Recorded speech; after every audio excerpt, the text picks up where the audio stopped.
por que a guerra existe no sentido psicológico humano da coisa. Quando que isso é natural do ser humano? Quando que começou? Tem um registro histórico de quando o ser humano começou a resolver as coisas com guerras? Pô, boa abordagem, boa pergunta. Eu estudei guerra, né? Estudei meu mestrado em resolução de conflitos e paz internacional. E na verdade, assim, tem uma linha, ou tem alguns teóricos que eles acham que a guerra pode ser interpretada como um fenômeno cultural. Ou seja, em algum momento na história, nós vamos transcender a necessidade de guerrear. E vamos parar de fazer isso. Mais ou menos como... E aí a analogia que eles usam é a história do duelo. Lembra que a gente tinha duelos, né? Cara, eu tinha uma desavença com você e eu partia para um duelo. E a gente ia atirar um no outro nesse duelo. Isso, obviamente, que é uma coisa totalmente descabida hoje em dia e impensada. E morreu. Morreu culturalmente, morreu na história. Então, tem alguns que dizem que nós vamos chegar nesse momento com a guerra.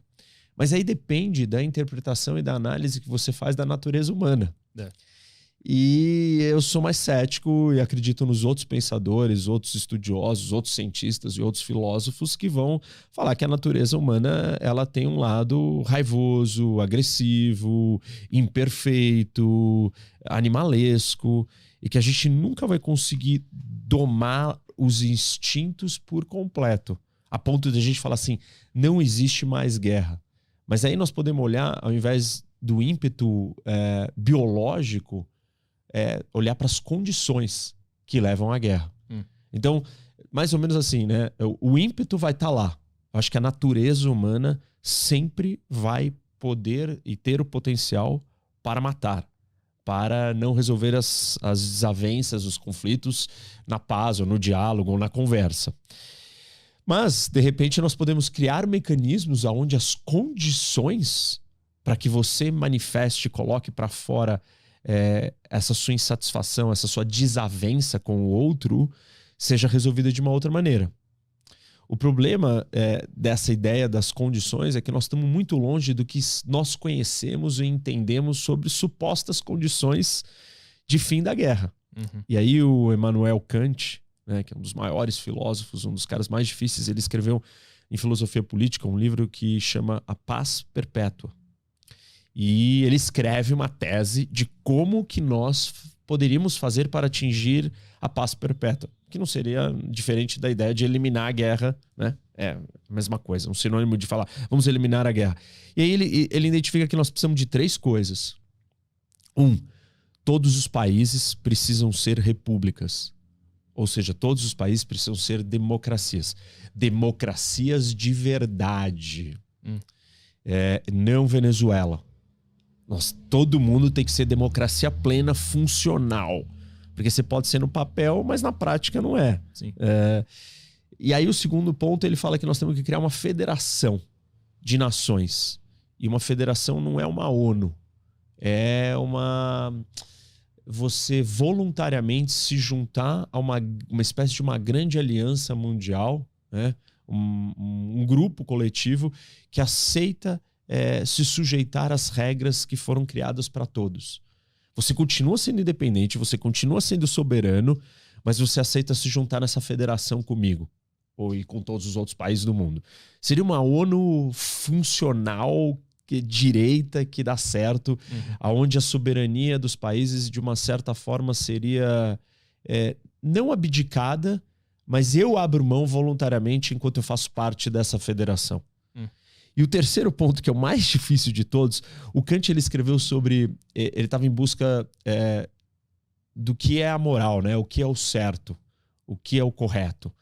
E ele é um filósofo que ele busca o certo não baseado em questões religiosas, de valores ou de ensinamentos religiosos, mas ele vai buscar uma saída para a gente descobrir o certo pela razão, ou seja, pela lógica.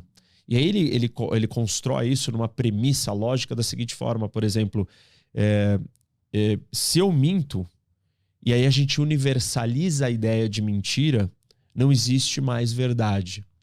Então ele cria uma fórmula lógica que ele prova que você não pode fazer coisas erradas, porque se elas forem colocadas em práticas na escala total, a vida acaba, as coisas acabam. E aí, o que ele está dizendo, né? Ele transporta essa ideia da ética ou da moral, da racional, para uma esfera coletiva. E ele diz que a humanidade como um todo tem que chegar num estágio de consciência racional onde todo mundo só vai fazer a coisa certa. Porque o Kant, ele tem uma filosofia ética assim, isso é interessante e importante. Ele vira e fala assim, se entrar um cara aqui e falar, cadê o Arthur? Eu quero matar ele. Um utilitarista vai virar e falar assim, você está permitido a mentir para salvar o Arthur. Então, o cara grita, entra aqui gritando, nós aqui dentro vamos virar e falar assim, cara, não conhecemos nenhum Arthur. Ele não tá aqui. E eu fiz uma coisa errada, que é mentir. Mas a minha mentira, ela é aceita porque eu faço um cálculo utilitário de que a sua vida vale mais do que essa mentira. E essa é uma maneira de você tomar decisões éticas ou de moral, né? É ser um utilitarista. O Kant, ele discorda dessa escola. E ele vira e fala assim, o cara entrou aqui e perguntou, cadê o Arthur? Você não pode mentir. Ninguém pode mentir. Nunca. Nunca. Ele é um deontológico. Ele é um não utilitarista. Então ele acredita que você tem que fazer a coisa certa pela coisa certa. Não importa as consequências daquilo. E assim, se você levar isso até um extremo, faz sentido. Porque se todo mundo fizesse isso, o cara não estaria aqui em primeiro lugar para te matar. Sim. Entendeu? Sim. Então, é um mundo diferente, só que é um mundo utópico, é um mundo não humano, né? E tanto que as críticas ao Kant, elas passam muito por essa linha, por essa visão de realidade. Mas, ou seja, percebe como ele entende o que é o certo e errado. Ele pega essa noção de certo e errado construída em cima da lógica e transporta para a humanidade inteira. Ele diz que a humanidade vai evoluir historicamente até um ponto que coletivamente ela vai chegar numa consciência racional, onde toda a humanidade só vai agir de forma racional, sempre fazendo o certo. Mas no caso de um cara que inicia uma guerra, ele, na cabeça dele, ele não acha que está sendo racional e fazendo o certo? Então, sim, mas se você aplicar a fórmula do Kant, talvez não, porque a guerra seria uma destruição da vida e aí ela não sobreviveria ao teste racional, lógico dele, entendeu? Óbvio que esse é o problema do Kant, porque nem todo mundo, né, todo mundo age racionalmente o tempo inteiro, nem todo mundo tem essa fórmula lógica, você é movido por outras coisas, e aí o Tucídides, que é o primeiro historiador e que escreveu sobre a Guerra do Peloponeso, ele diz que as pessoas entram em guerra por 3 razões: medo, honra e interesses. Honra e medo não dá nem para botar na conta do racional. Interesses até dá, porque quais são os seus interesses? Como que você mensura interesse? Você calcula custo e benefício, perda e ganho. É um exercício mais racional, apesar de ter um elemento subjetivo por trás dessa racionalidade, porque o que você classifica como benefício é diferente do que eu classifico e tem a ver com aspectos não racionais, aspectos de valor. Você gosta de viajar, eu gosto de ter uma casa grande. Cara, o que é isso? Sei lá, não é racional, é gosto. Então você não vai conseguir sair. Ou seja, tipo, a ideia do Kant ela é muito utópica, ela está muito longe. Mas voltando para o começo da sua pergunta, que eu estava falando, talvez a ideia das condições. Então, quais são as condições para a gente não ter a guerra? Bom, o Hobbes, ele escreveu sobre o estado de natureza dentro de uma sociedade. Que quando você tem todo mundo fazendo o que quer, vira uma anarquia. E no estado de natureza anárquico, é um salve-se quem puder. Então, as chances de você usar a força para resolver os seus problemas são muito maiores. Porque é uma guerra de todos contra todos. É bruta, é destrutiva, é agonizante. E como que a gente solucionou isso? A gente criou o Estado. O Estado é uma ferramenta que foi criada para evitar a matança total de todas as pessoas. Então, indivíduos contra indivíduos. Isso. Vivendo numa sociedade de anarquia, o que ele chamou de estado de natureza. E nesse estado de natureza, você está com medo. E você age racionalmente, agressivamente, porque você só tem que se defender contra mim. Porque não tem nenhuma força maior que media a nossa relação. e que coloquem ordem na casa. Então é cada um usando a sua ordem. E a sua ordem vai ser de quanto mais força você tiver. Só que quanto mais você tiver força, mais medo eu vou ter e mais eu vou tentar ter mais força que você. Isso cria até corridas armamentistas, cria desconfianças maiores, vai criando condições para um choque entre as pessoas. E aí a gente criou o Estado. O Estado, então, é um leviatã, né? Um monstro que é criado para ser uma autoridade central que está acima de todo mundo. E essa pessoa ou essa entidade do Estado, ela tem o poder de usar a força. Você não tem mais.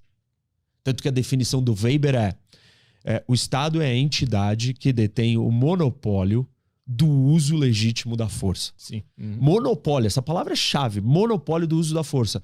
E se a gente olhar para essa definição e aplicar ela ao pé da letra no Brasil, a conclusão que nós vamos chegar é que o Brasil, por exemplo, não é um Estado. Ou é um quase-Estado, ou um semi-Estado, ou um Estado fraco, ou um Estado falido. Porque várias pessoas usam a força aqui além da autoridade central, que é o Estado, que é a polícia.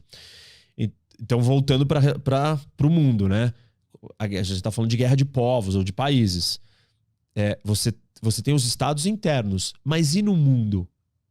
Imagina que cada estado é um grande indivíduo. Sim.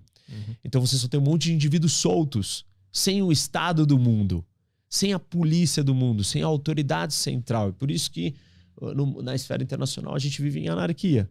E a anarquia é o que vale? Cara, vale quem fala mais alto, quem tem mais armas e quem é mais forte. Eu sou o professor Roque, que são as iniciais do meu nome. Reni Ozzy Cukier. Se você gostou desse conteúdo, compartilhe com seus amigos e convidem eles para virem conhecer o meu canal.